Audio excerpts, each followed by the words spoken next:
Assalamualaikum warahmatullahi wabarakatuh. Perkenalkan, nama saya Zahra Roda Ramadhani dari Prodi Pendidikan Ekonomi A, Universitas Pancasakti Bekasi. Pada kesempatan hari ini saya ingin menjelaskan dari soal yang telah diberikan oleh dosen Ibu Eka Putri. Semoga dapat bermanfaat. Nah, yang pertama saya ingin menjelaskan soal yang pertama, yaitu jelaskan tujuan dan fungsi manajemen keuangan dalam pembiayaan lembaga pendidikan. Nah, fungsi manajemen keuangan yang pertama yaitu ada estimasi kebutuhan modal, di mana seorang manajer wajib bisa membuat estimasi yang berkaitan dengan modal. Kemudian ada penentuan komposisi modal, yaitu setelah estimasi dapat dilakukan struktur pemodalan, lalu diputuskan dalam analisis ekuitas hutang jangka pendek maupun hutang jangka panjang. Yang kedua, pilihan sumber dana. Yang ketiga, investasi dana.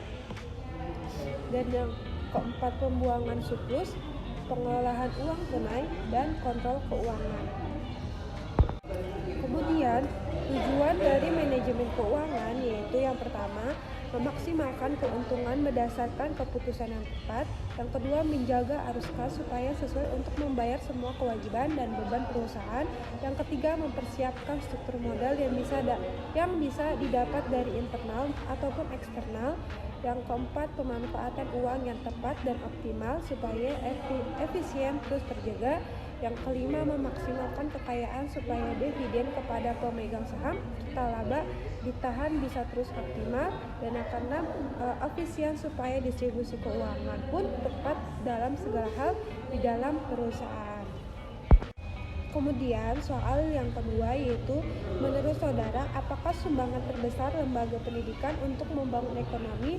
Begitu pula sebaliknya, dan jelaskan. Nah, yang nomor 2 itu saya ingin menjelaskan bahwa menurut saya dari artikel dan sumber berita yang saya baca dan cari di internet, pada tahun 2020 anggaran pada fungsi pendidikan mencapai 142 miliar atau turun sebesar 8,2%.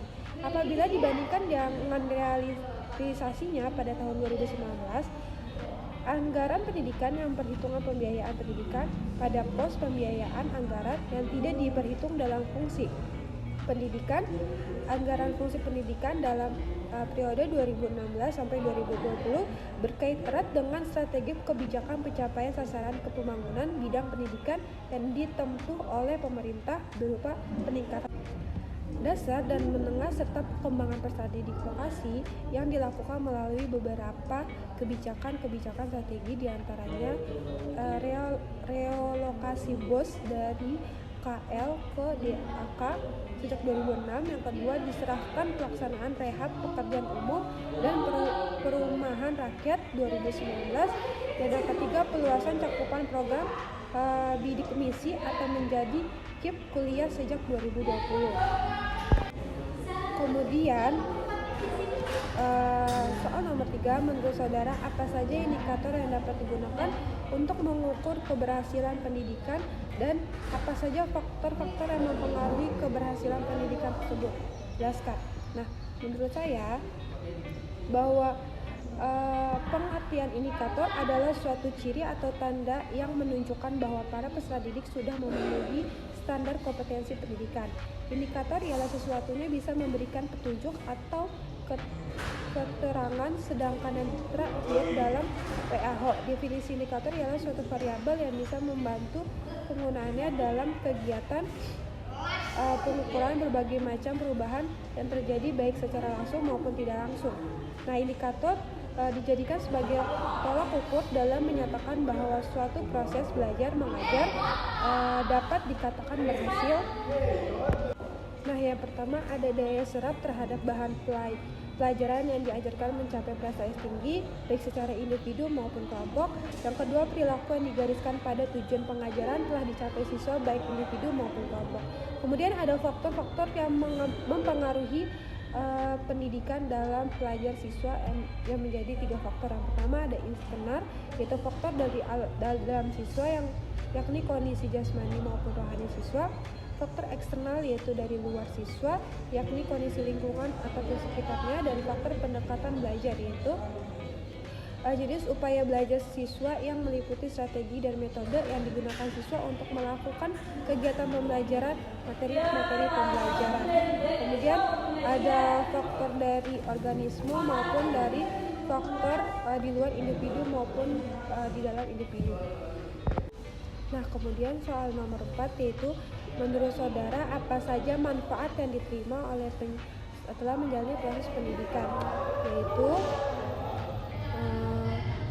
ada pendidikan diartikan sebagai proses belajar seseorang untuk mendapatkan pengetahuan. Nah, proses belajar ini hanya dapat bisa dilakukan di sekolah maupun lembaga pendidikan lainnya. Nah, manfaat pendidikan hanya sebatas mendapatkan ilmu bagi individu. Pendidikan dapat bermanfaat untuk meningkatkan kualitas dan kesejahteraan seseorang, seperti pengembangan keterampilan, peluang kerja, hingga meningkatkan karir. Selain itu, pendidikan juga bisa memberikan manfaat dalam lingkungan sosial, karena bisa jadi seseorang membuka lapangan kerja atau membantu seseorang dengan ilmu dan kesejahteraan yang dimilikinya. Nah, kemudian soal yang terakhir yaitu soal kelima, menurut saudara pendidikan yang efisien itu seperti apa? Jelaskan. Nah, menurut saya pendidikan yang efisien itu adalah salah satu faktor penelaah ilmu ekonomi pendidikan di bidang ekonomi. Kata ekonomi juga sering dipersepsi sebagai efisiensi. Misalnya fase istilah tidak ekonomi merupakan frasa pengganti tidak ekonomi. Di luar kerangka uang atau material, efisiensi juga dapat diganti dengan dimensi waktu dan tenaga.